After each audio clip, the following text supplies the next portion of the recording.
Good morning বন্ধুরা, কেমন আছো সবাই? আশা করছি সবাই খুব ভালো আছো আর সুস্থ আছো। তো তোমরা নিশ্চয়ই থাম্বনেল আর টাইটেল থেকে বুঝতে পেরেছো আজকে তোমাদের সঙ্গে কী নিয়ে কথা বলবো। হ্যাঁ বন্ধুরা, আমরা সবাই চাই আমরা আমাদের নিজেদের সংসারটাকে সুন্দর করে সাজিয়ে গুছিয়ে তুলবো আর আমাদের সংসারটা যেন একটা সুখের সংসার হয়ে ওঠে। আর তার জন্য কয়েকটা টিপস আমরা ফলো করব। যেমন ধরো, পরিবারের সবাইয়ের সঙ্গে সম্পর্কটা খুব ভালো রাখতে হবে। পরিবারের সবাইয়ের সঙ্গে যদি সম্পর্ক ভালো থাকে তাহলে দেখবে তুমি অনেক হ্যাপি আছো, সংসারটা নিজের মতো করে গুছোতে পারবে। আর তার জন্য সবাই সবাইকে সম্মান করতে হবে, ছোটদের শেখাতে হবে বড়দের সঙ্গে কিভাবে সম্মান দিয়ে কথা বলতে হয়। শুধু ছোটদের শেখালে হবে না, বড়রাও ওই ছোটদের মাঝখানে ঝগড়া করলে চলবে না। হাজব্যান্ড ওয়াইফের মধ্যে যদি কোনো ঝামেলা হয় সেটা যেন বন্ধ ঘরের মধ্যে মিটিয়ে নেয়, ছোটদের সামনে সেগুলো যেন না আসে।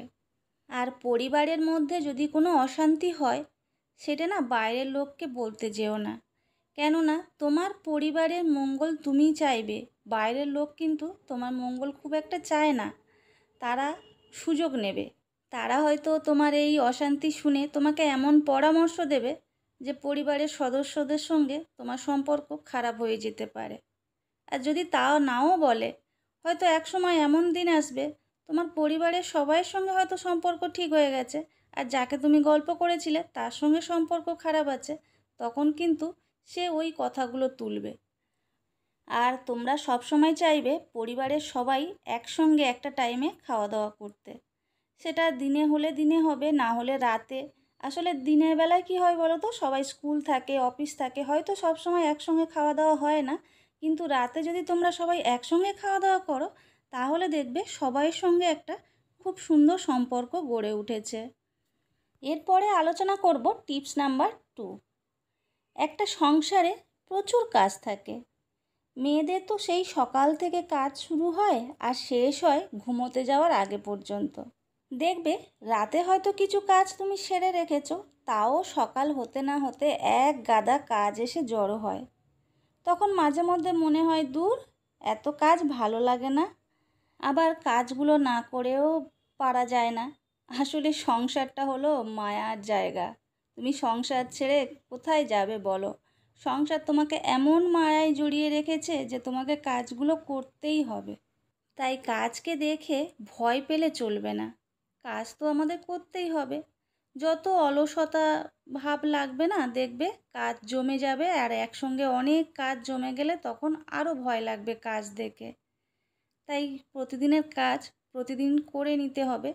আর সেই সঙ্গে তোমরা একটা কাজ করতে পারো, কাজ করতে করতে না গান চালিয়ে দেবে, গান চালিয়ে কাজ করবে, তাহলে দেখবে মনটা বেশ ভালো থাকবে আর কাজগুলো ঝটপট হয়েও যাবে। মিউজিক এমন একটা জিনিস মানুষের মনকে খুব ভালো করে দেয়, তাই গান চালিয়ে কাজ করবে, দেখবে খুব ভালো লাগবে। এরপরে আলোচনা করব টিপস নাম্বার 3। সংসারে তো আমাদের প্রতিদিনের কাজ থাকে, সেই কাজ ছাড়া দেখবে আরও এমন অনেক কাজ আছে যেগুলো আমরা কিছুদিন বাদে বাদে করি। যেমন ধরো, ফ্যান পরিষ্কার করা, তারপরে জানালা দরজার পর্দাগুলো ওয়াশ করা, বাথরুম ক্লিন করা, এরকম অনেক কাজ থাকে যেগুলো প্রতিদিন হয়তো আমরা করি না, কিন্তু কিছুদিন বাদে বাদে সেগুলো কাজগুলো করতে হয়। তো সেই কাজগুলো আমরা কি করি, অনেক সময় আজ করব কাল করব এই করে করে না করা হয়ে ওঠে না।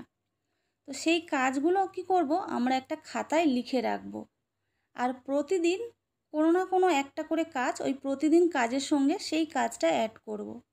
তাহলে কি হবে, সেই কাজের জন্য আর ওই অনীহা আসবে না, আজ করব না কাল করব, প্রত্যেকটা একটা রুটিন মাফিক হয়ে যাবে আর কাজগুলোও তোমার হয়ে যাবে। এরপরে আলোচনা করব টিপস নাম্বার 4। অন্যের সাথে নিজেকে কখনো তুলনা করবে না। ওদের সংসারে ওটা আছে, আমার সংসারে নেই। ও এত ভালো শাড়িটা কিনতে পারলো, কিন্তু আমি কিনতে পারলাম না। ও আমার থেকে কম পড়াশোনা করেছে, তাও দেখো ও অনেক কিছু করতে পারলো, আর আমি এত পড়াশোনা করে ওর থেকে পিছিয়ে আছি। এই ভাবনাগুলো ভাববে না। এগুলো ভাবতে ভাবতে দেখবে নিজের মনকে খারাপ করে ফেলছো। আর নিজের মন খারাপ থাকলে দেখবে সংসারে কোনো কাজ করতে ইচ্ছা করবে না, সব সময় ওর দেখে হিংসে মনে হবে যে আমি কিছু করতে পারলাম না। এটা ভাববে না, এতে তোমার সংসারে অনেক নেগেটিভিটি ছড়িয়ে পড়বে। বরং এটা ভাববে, ওর কাছে যেগুলো আছে সেইগুলো হয়তো আমার কাছে নেই, কিন্তু আমার কাছে যা আছে সেইগুলো হয়তো ওর কাছে নেই। ওর কাছে হয়তো অনেক টাকা পয়সা থাকতে পারে, কিন্তু অনেক কিছু অসুবিধাও আছে যেগুলো আমার সেই অসুবিধাগুলো নেই। এই রকম ভাববে, তাহলে দেখবে তুমি অনেক ভালো আছো। আসলে সবাইয়ের যদি একই টাকা পয়সা থাকবে তাহলে পৃথিবীটা অচল হয়ে পড়বে। তাহলে দেখবে চাষি ভাববে আমার কাছে তো এত টাকা পয়সা আছে, আমি আর চাষবাস করব না। ডক্টররা বলবে আমার কাছে তো এত টাকা আছে, আমি আর রুগী দেখব না। এই করতে করতে দেখবে সব কিছু অচল হয়ে যাবে। ওই জন্য তো ভগবান সবাইকে একই অর্থ দিয়ে রাখেনি, পৃথিবীটা যাতে ঠিক থাকে। তো আমাদের ছোট ছোট স্বপ্ন ভাবতে হবে, সেইগুলো পূরণ করতে হবে, আর নিজেদের চেষ্টা করতে হবে যাতে আমরা অনেক ভালো কিছু করতে পারি। কিন্তু অন্যকে হিংসা করলে দেখবে তুমি ভালো থাকতে পারবে না। এরপরে আলোচনা করব টিপস নাম্বার 5।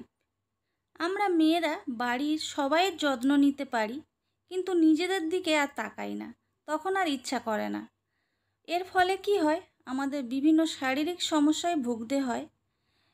মেয়েদের তো সবসময় হরমোনাল কিছু চেঞ্জ হয়, তার ফলে অনেক সময় অনেক রোগ হয়।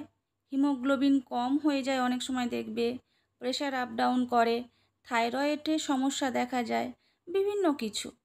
যখন দেখবে সংসারে কাজ করতে গেলে তুমি হাঁপিয়ে যাচ্ছ, তখন একটু ডাক্তারের কাছে গিয়ে চেক আপ করিয়ে নিতে হবে। কেননা আমরা যদি অসুস্থ হয়ে পড়ি তাহলে দেখবে ফ্যামিলির আর সদস্যদের যত্ন নেওয়ার কেউ নেই, আমাদেরকে তাদের দেখভাল করতে হয়। তাই আমাদের শরীরের দিকটা দেখতে হবে, একটু মাঝে মধ্যে ডাক্তারের কাছে গিয়ে চেক আপ করাতে হবে। তাহলে দেখবে তুমি সুস্থ আছো আর তোমার পরিবারের সবাই খুব ভালো আছে। এরপরে আলোচনা করব টিপস নাম্বার 6। আমরা বাড়ির মেয়েরা সবসময় চাইব হিসেব করে চলতে, যাতে সংসারে দুটো টাকা সাশ্রয় করতে পারি। আর তার জন্য কি করতে হবে, আমরা যে জিনিসপত্রগুলো বাড়িতে কিনে এনেছি সেইগুলোকে কিন্তু আমরা খুব যত্নে রাখবো। আর সেই জিনিসগুলো যদি যত্নে না রাখি তাহলে দেখবে সেটা খারাপ হয়ে গেলে আবার আমাদের কিনতে হবে, তার পিছনে আমাদের অনেকটা টাকা পয়সা চলে যায়। ওই জন্য সমস্ত জিনিস আমরা যত্নে রাখবো আর একটু হিসেব করে চলবো। তাহলে দেখবে তুমি কিছু টাকা সাশ্রয় করতে পারছো, তোমার পছন্দ মতো কিছু কিনতে পারছো, তখন দেখবে মনও ভালো থাকবে। আর কথায় আছে না, সংসার সুখের হয় রমণীর গুণে। এই হলো আমার কয়েকটা টিপস। আর এই দেখো ছাদে আমি চলে এসেছি জামা কাপড় মেলতে, আর দেখছি আকাশে প্রচণ্ড কালো মেঘ এসছে। ভাবছি জামা কাপড়গুলো কি তুলে নিয়ে যাব, আবার ভাবছি যদি মেঘটা কেটে যায়। এই ভাবতে ভাবতেই পুরো বৃষ্টি চলে এলো, আবার তাড়াতাড়ি করে সমস্ত জামা কাপড় তুলে নিলাম। দেখতে পাচ্ছ মেঘটা কেমন কালো হয়ে এসছে, আর এই দেখো বৃষ্টি শুরু হয়ে গেছে, আর খুব জোরে বৃষ্টি চলে এসছে। দেখো